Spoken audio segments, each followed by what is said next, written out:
Hello, this is Eric Bobrow, and in this lesson in the Quick Start course, we'll be looking at coordinate input and precise placement of elements. I'm going to clean up my screen a little bit by getting rid of some of the elements that I drew before.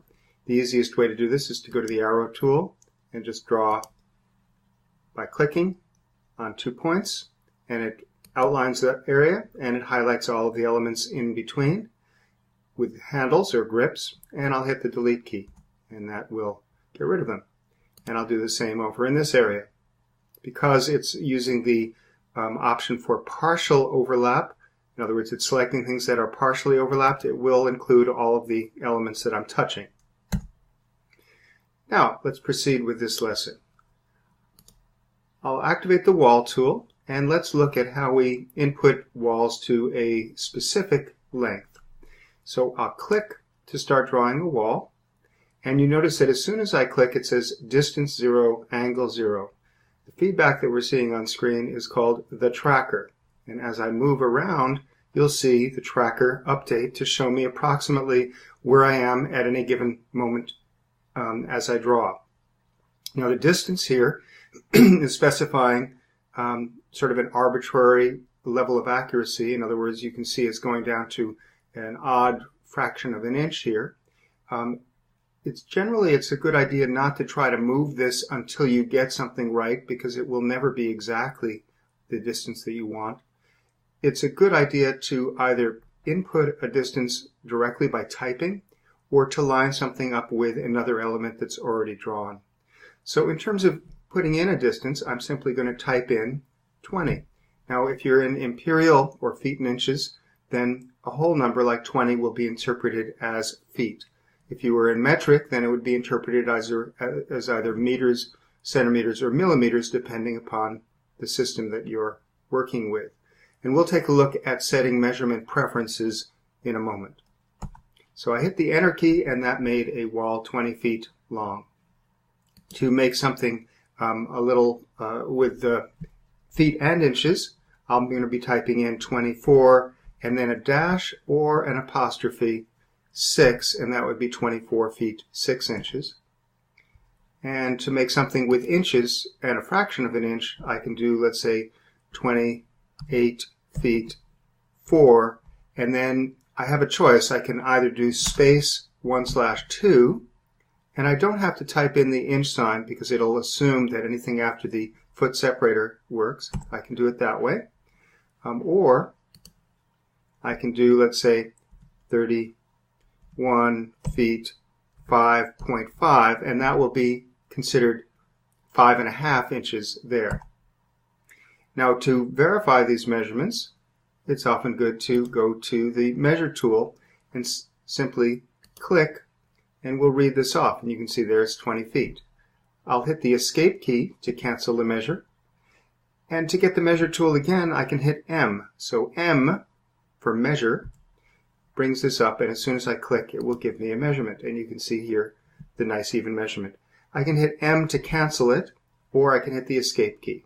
I'll hit M again and click, and you can see here is the 28 feet 4.5, and I'll hit M again and measure this one, and you can see here's 31 feet 5.5. I wrote 31-5.5, and you can see how that was accepted. Now if you're working in metric, then it will be similar. Let's go to the options menu, project preferences, working units. So working units and dimensions are closely related, but working units are the units that you'll use for inputting information. So if I switch this in the working units from feet and fractional inches to meters, then I can choose what level of accuracy it's going to display. Well, meters with only 1 decimal point is probably not enough. Let's do 3 decimal points, then we'll have millimeters being shown. And I'll say OK. And now you can see that it's giving me feedback 2.679, so that would be 2.679 meters. If I type in 3, this is going to be 3 meters. Now you notice that the walls here didn't actually change. They still had the same measurement. If I were to measure them, though, at this point, we're going to see that the 20 feet is now 6.096 meters. So internally, ArchiCAD keeps track of this in the metric system, but it speaks in feet and inches or in metric alternatively, depending upon what you prefer. So obviously, if we go to our project preferences, working units, and we were to work in centimeter or millimeter, I think it's pretty obvious how you would work with that in putting in the information. So I'm going to switch it back to the feet and fractional inches for now. Now this is what we will see in the M or measure tool, and when we input distances, but the dimension preferences are set in a different location under Options, Project Preferences, Dimensions, and we'll be addressing those at a later time. For example, dimensions may be in one format for site plans, a different format for floor plans, and yet another one for a cabinet or a millwork detail where we need greater accuracy. So dimensions actually will shift depending upon the drawing, whereas the working units typically will stay constant throughout your work process. So now let's look at what is called the tracker. The tracker gave me the feedback that of the distances that I was going, and the tracker information can be turned on or off by clicking on this button here. So now you notice that there's no feedback. I don't know how long I'm going. I can turn this on by clicking on it here, and now the tracker is available. So generally I leave the tracker on all the time, but there are times when it may get in the way, particularly if you're meeting with a client or you're doing some things where there's just a lot of information that you're overlapping. You can feel free to turn that off or on by clicking on this button here. But you won't be able to type in distances. If I type in, say, a number, it actually beeps at me because it has no place to put that number while I'm drawing. Only when the tracker is available, when I type in a 1, will it actually accept that and put that in. Now, if you're an older ArchiCAD user or someone who used an earlier version, you may be wondering where the coordinate palette went. It's still available under the Windows, Palettes, Coordinates. It's in the lower section because it's sort of less frequently used. If I open that up, you'll see a palette that we can move around. And as I click to start drawing, you'll see that it's giving me feedback. The X value, which I'll just highlight here, the X value is indicating my horizontal displacement and the Y vertical displacement. Now, you'll notice that the distance right now says 16 feet 9 and a fraction, and the X says that value. But as I move down perhaps in another direction, the distance is going to be shown in the Y. And in fact, in this case in the Y, it's a negative value because it's going down rather than up. So the coordinate palette is certainly still available. You can type in, for example, a letter, Y, and then type in -8, and that will accept it. Let's just turn off the tracker and see how that works. So I'll click here and I'll type in Y, and you can see it highlights it, and I can say -6 feet 6. So it will still work, but the reason why the tracker is simpler to work with is that you don't have to type in coordinates in most cases, because it actually understands the direction that you're going as a distance. You can see how it says distance rather than X or Y. So in general, I prefer using the tracker, and I recommend that you use that in preference to the coordinate palette.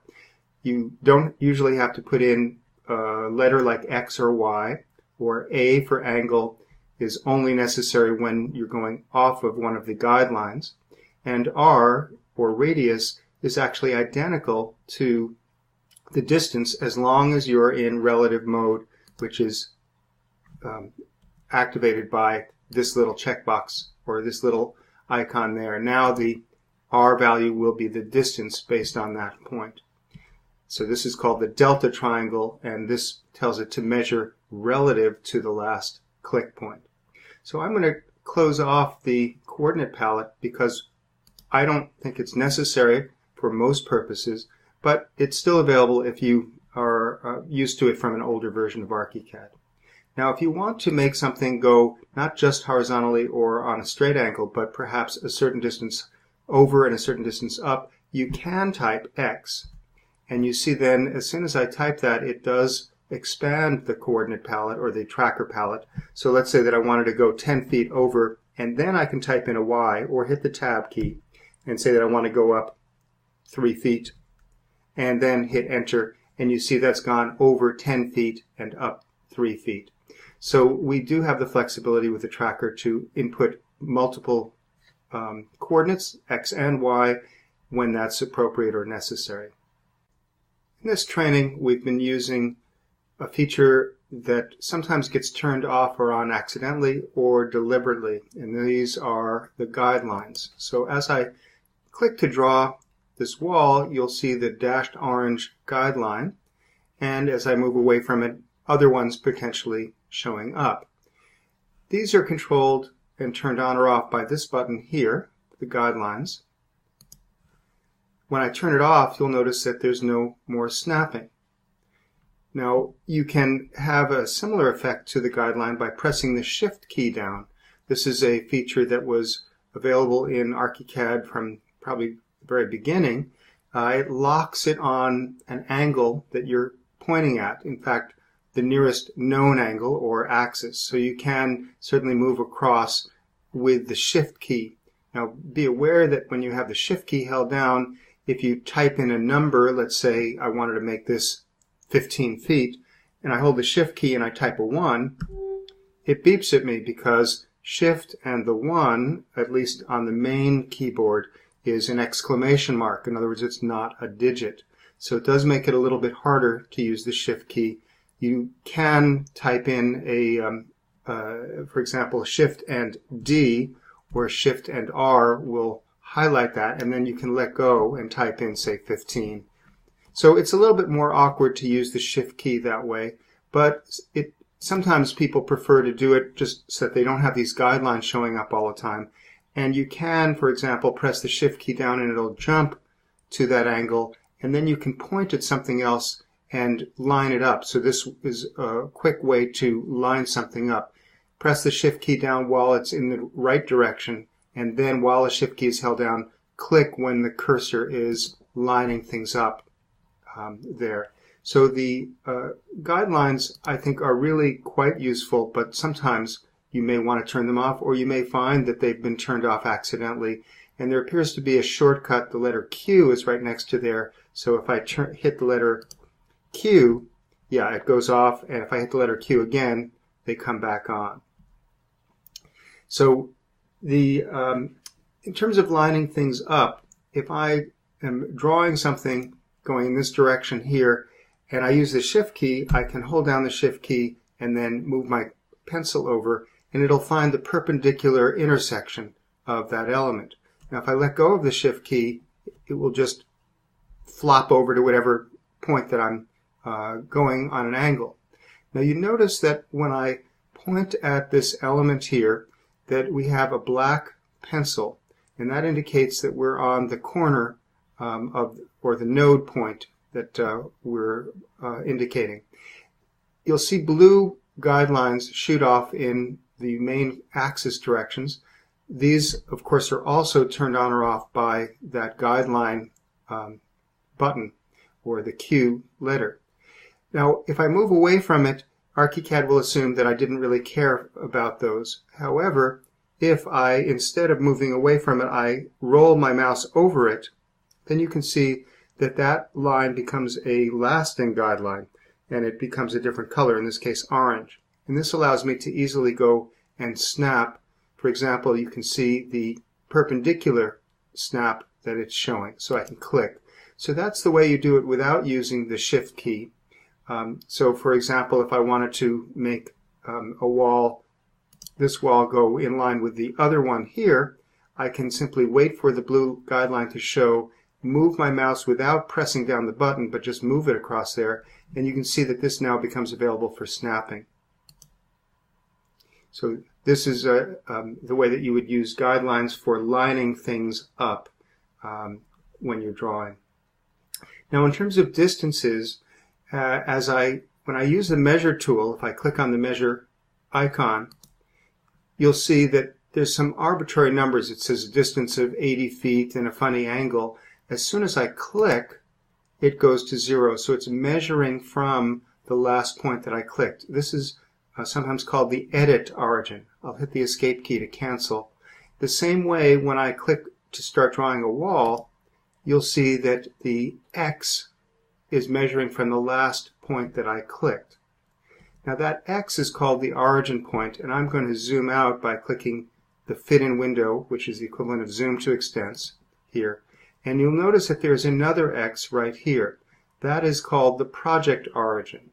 Now if I click to start drawing, you'll notice that the project origin became a lighter gray and the edit origin became a heavier X. So it makes it clear that although that other origin still exists, this is the one that's primary at this point.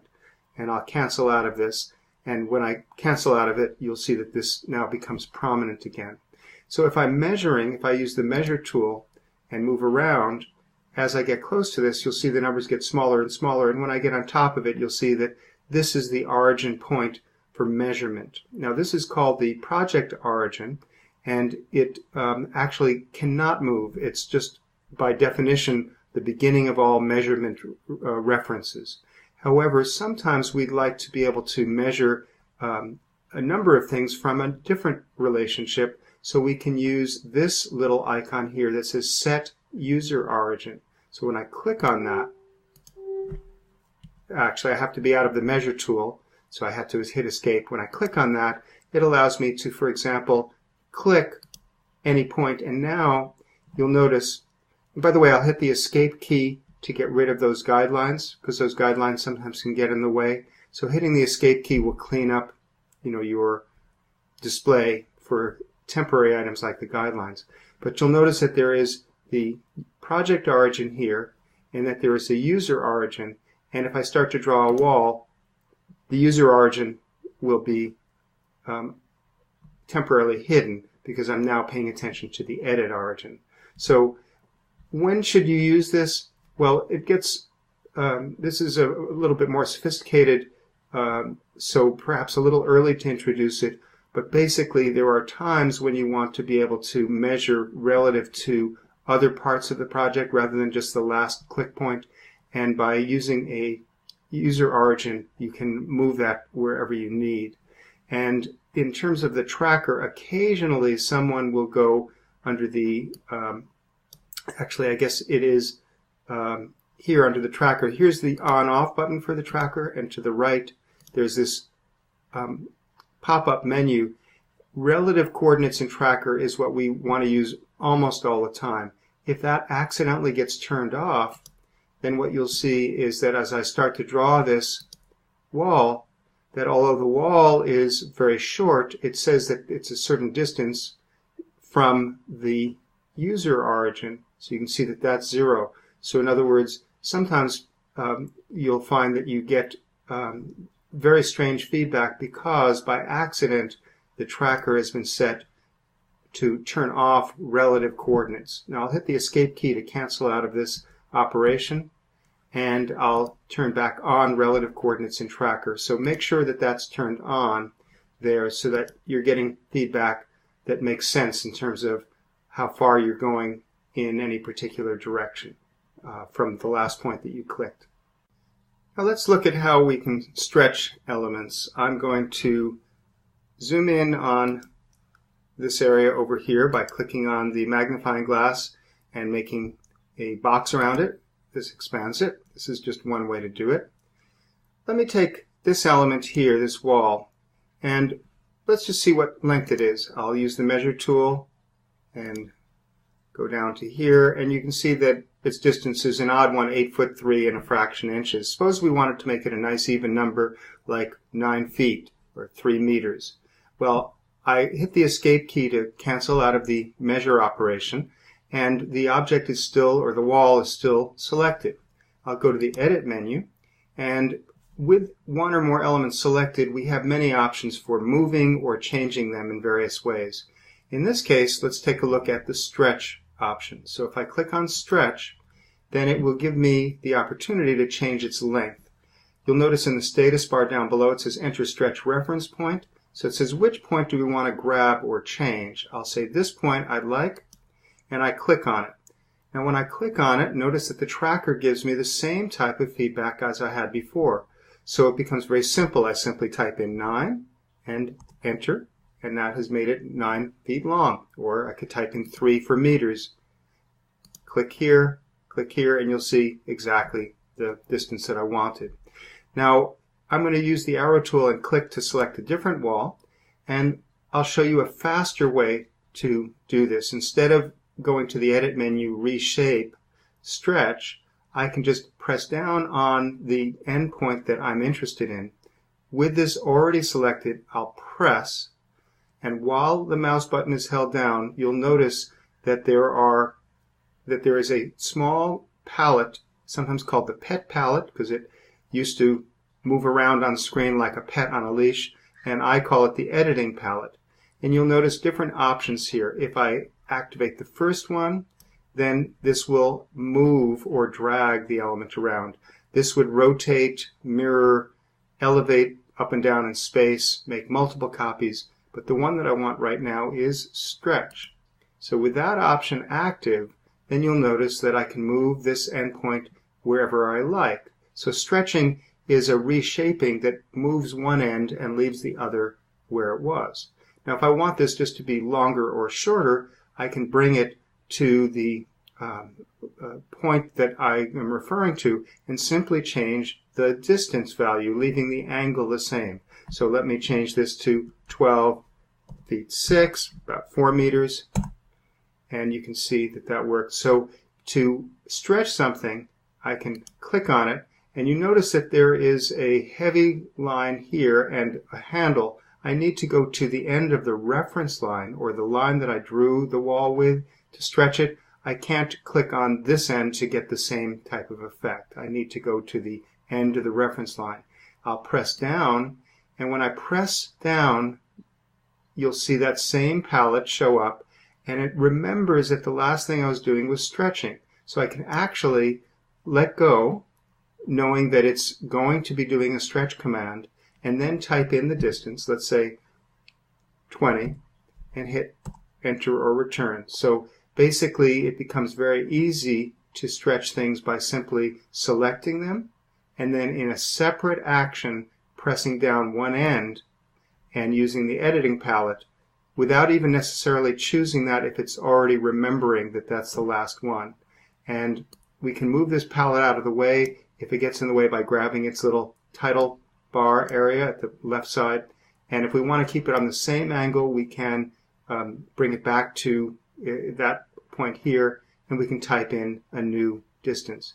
Now, sometimes we don't want to do a distance, we simply want to line it up. So we can either use the Shift key to move it in a certain direction, or line it up using the guideline here.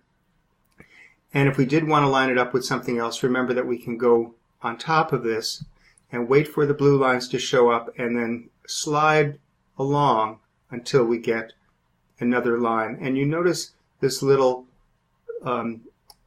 intersection cursor has a tiny X with a dot in the middle. That's indicating that it's at the intersection of those two lines. So this is another way that you can use the guidelines to precisely snap and place things. So these are some of the ways that you can use coordinate input and the tracker and guidelines to get elements placed to the right length and in the right relationship with each other. So this concludes this first lesson of the second module of the Quick Start course. Thanks for watching.